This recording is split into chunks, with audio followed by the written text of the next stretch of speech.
আজকে বানাচ্ছি ডিম ভাপা। রোজ রোজ ডিম কষা বা ডিমের ঝোল খেয়ে বোর হয়ে গেলে এই রেসিপিটা ট্রাই করতে পারো। এর জন্য একটা মিক্সির জারে নিয়ে নেব কালো সর্ষে, পোস্ত, সামান্য নুন, হলুদ আর কাঁচা লঙ্কা। নুন দিলে সর্ষের তিতকুটে ভাবটা আসবে না। এবারে সামান্য জল দিয়ে একদম স্মুথ একটা পেস্ট বানিয়ে নেব।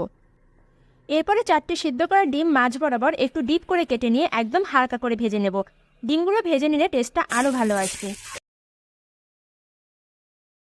এরপরে একটা টিফিন বক্সে দিয়ে দেবো সর্ষে পোস্ত বাটা, টক দই আর বেশ কিছুটা সর্ষের তেল। সবকিছু ভালো করে মিশিয়ে ভেজে রাখা ডিমগুলো দিয়ে দেবো। আচ্ছা, কারা কারা আমার মতন ডিম খেতে ভালোবাসো বলো তো? তাদের জন্য আমি ডিমের আরও রেসিপি আনার চেষ্টা করব। কিছু চেরা কাঁচা লঙ্কা দেবো, এতে যেমন ঝাল হবে তেমন ফ্লেভারটাও কিন্তু ভালো আসবে। টিফিন বক্সের মুখটা বন্ধ করে স্টিমে বসিয়ে দেবো। মিডিয়াম ফ্লেমে মোটামুটি 20 মিনিট ভাপালেই হয়ে যাবে। ভাপানো হয়ে গেলে বক্সটা একদম ঠান্ডা হওয়া অবধি ওয়েট করতে হবে, নইলে কিন্তু ডিম ভাপা খেতে গিয়ে আঙুল ভাপাও হয়ে যেতে পারে।